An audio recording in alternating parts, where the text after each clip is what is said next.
enough around that huge, around the constitutional building. Well, you can get the train at 30th Street Station and come on into Wilmington, and I'll send some people down there to pick you up. You're going to have your people pick me up on the train, on the SEPTA train? No, not the SEPTA. The SEPTA train, on the Amtrak train.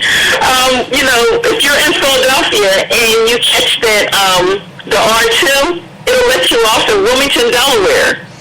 Okay, I know nothing about that, so we're going to continue talking about your play and make sure, and I'll have to contact my mother who's lived there and there. Yeah, okay. So, we are talking with Miss Wonderful. Tell us your name again. My name is Connie Drummond. Miss Connie Drummond, a true Philadelphian who she has a wonderful play that is going on. What is it that you look for in your production? Well, what do you mean, as far as actors? Yes, or as far as actors, and what is it? Are you like Miss Debbie Allen stomping your big stick on the floor on Broad Street at the arts school? Actually, I haven't had to use my big stick in quite some time because most of the actors that I work with have worked with me before, and they already know what I expect, and they come in to work. Let me ask you this question. I've interviewed quite a few individuals from Philadelphia on Playwright Tuesday with the courtesy of Victor Gully, A Taste of Theater. Has anyone ever thought about coming together and putting Uptown back together and doing stage plays in there? Oh my goodness. I'm glad that you mentioned that. They've been working on the renovation of the Uptown Theater for quite some time now, and I contacted the Uptown Theater about 3 years ago, and I offered to do my award-winning stage play. I won a stage play award called the Benevolent Playwright Award for promoting community activism through theater. I won that for my stage play called North Philly Billies. Okay. And I contacted them to try to get them to allow me to do the play there as a fundraiser. And I was just going to charge them my cost to bring my crew. And they turned down my proposal. And the reason I wanted to do it there is because I went to school at 13th and Susquehanna. Oh, and I was by there every day, and I always wanted to perform there. Oh, so you went to that all-girls school right there on the corner, huh? Well, it wasn't an all-girls school at the time. It was called Elverson Elementary School. Okay. And it was at 13th and Susquehanna, and I would walk by there every day, to go, back and forth to school. I would catch the bus there. I'm acting like I know anything. I'm acting like I know all about Philadelphia. I don't know nothing about Philadelphia. My mom was there. Okay, you know now? No, my family lives there in Philly, in Germantown. So, hey, all I know is I walk my butt from up and down Broad Street, around, and that's all I know is walking from Broad Street back to Germantown. Yeah. Okay, well, that's all right, because, the Uptown Theater is I believe it's brought in Boston. Okay, how about taking Joe Frazier's gym and turn into a playwright actor? Into theater? Yes. Have y'all thought about that? Well, I don't know what the other playwrights have thought about. I never thought of turning Smoking Joe's gym into a theater. I have to say that. But I am working on getting my own venue, a black box theater out here in Delaware. Okay, but that'll be a perfect spot right there for you to do your black box theater right at Smoking Joe's gym, right next to the Citco gas station or the gas station right next door. Well, it's a good idea and it's a thought. I mean, if we could get the people to invest in that type of thing, okay, that would be good. But we also have Freedom Theater down in up in that area also. Where's Freedom Theater? Yeah, Freedom Theater is down in North Philly. We have the Temple Arts Center there. The Blue Horizon is still there where you used to have the boxing matches and stuff. Okay. So there are a lot of venues already, in place in that area. But the gym would be great. I mean, is the gym available? I'm asking you. You're there right on spot. Is it still open? No, I don't know. Like I said, I'm calling you from Delaware. I've been in Delaware for about 10 years, although I am a Philadelphian, native Philadelphian. Okay. So when I come up to Delaware, I know I can get some decent crabs or something instead of spending $20 and $50 on some. No, I'm just kidding. No, you get some decent crabs because Delaware is very close to Maryland. Okay. So we're about 20 minutes from Great Crab Place there. Okay. But, I travel because my family is still in Philadelphia. I travel back and forth between Philly and Delaware every weekend. So maybe the next time I go down there, I'll ride by Joe Frazier's gym and see what's going on. Okay, that sounds good. Or how about that park right across the street from Pat's? Have you ever thought about doing something there? Right across the street from Pat Steaks? Yes. In South Philly? Yes. No.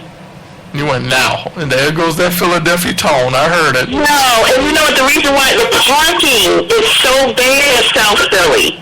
See, if you want to have a venue, you got to be able to have some place for the people to park. See, that's why I wanted you to say that, because I've had a couple playwrights that say South Philly is a good place to have plays, and a lot of my listeners that are listening who are trying to get into the industry, they need to know where is a good venue to have and where is not to have a good place to have your production at, and the reason being is parking.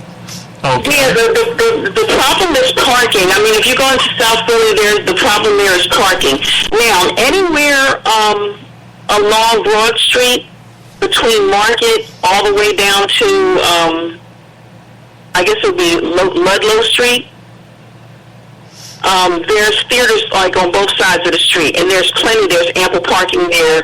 It's convenient for the subway. You can get off the subway right there near the Merriam Theater. All of those places are good. Broad Street is really, really good if you go into like Center City Avenue of the Arts, is what they call it. Now, I was talking to a playwright just yesterday. They're from Philadelphia, and it's so ironic that you called me.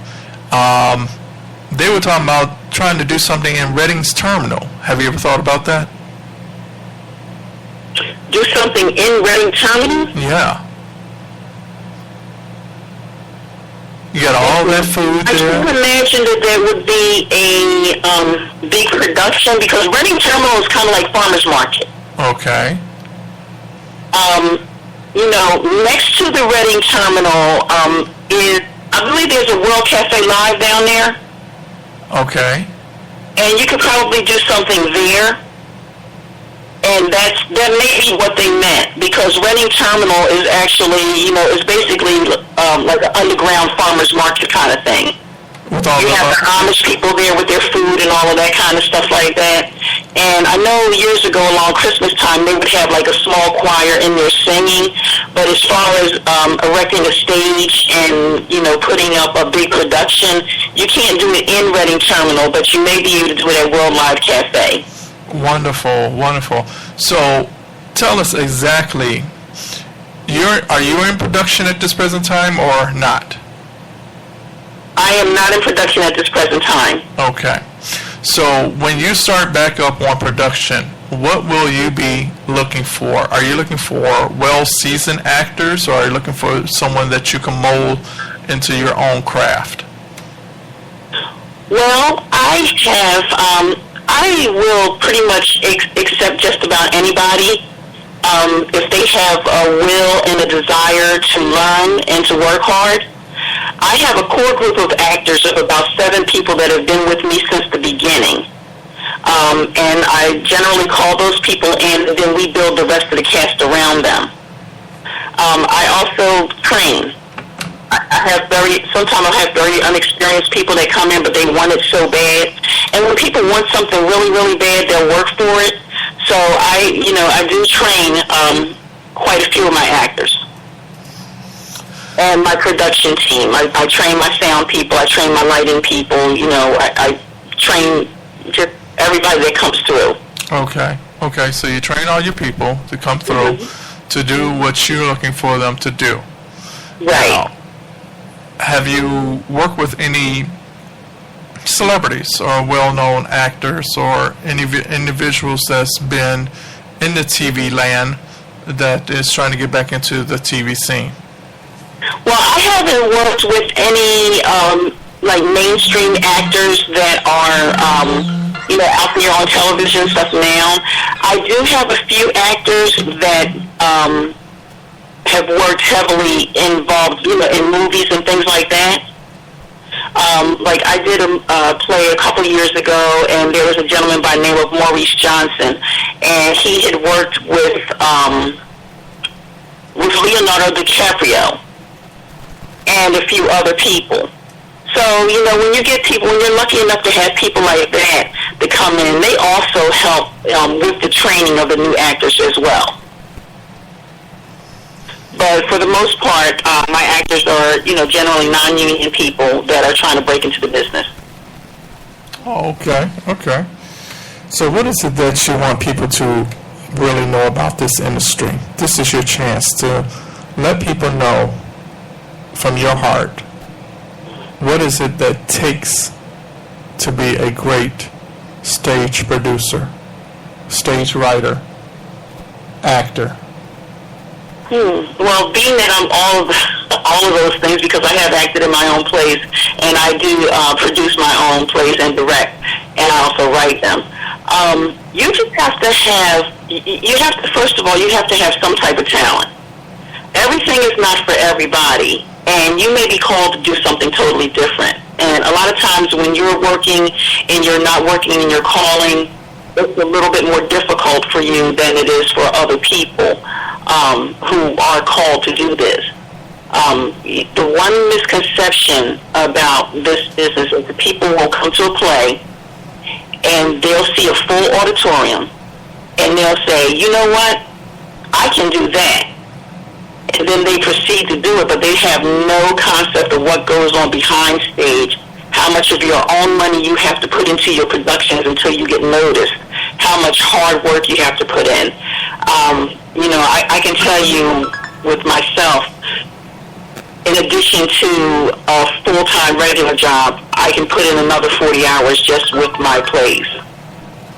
So you have to be prepared to work those long hours.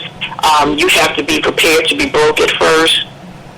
You have to be prepared for that day when you put your all into a play and you get 20 people in the audience. If you can be prepared and you can stand up and still survive all that, you're good to go. Wow, wonderful. So, ladies and gentlemen, if someone wants to get in contact with you to do some work with you, where can they contact you at? They can contact me. I have a Facebook page. It's Connie Drummond at Facebook, Connie Drummond Playwright at Facebook. Or you can contact me through my website. It's www.aladycproductioncompany.com. Wow, okay. We've talked about branding, we've talked about insurance, we've talked about, each week we pick out a key word, and we've talked about craft, working on your craft, building your brand, building copywriting. We talked about music. What is it that will stand out in your eyes as a playwright that people really need to understand? Give me a key word that people need to know. Give me a key word today. What's the key word for today? The key word for today, I would like to say that copyright infringement is a really big thing. A lot of playwrights come out and they write the play and they don't study. And, they don't study. They study their craft, but they don't study the business end of it. And you go to a play and you see somebody's play and they've got 10 of other people's songs on it. And they don't realize that they can get in some big trouble if they record those and those recordings get out. Copyright infringement is about $75,000 per count. So if you sell 1 million CDs, you have 1 million counts of copyright infringement. So, you really have to know the industry and how they affect you way before you even start putting these projects together. Luckily, I was lucky because I worked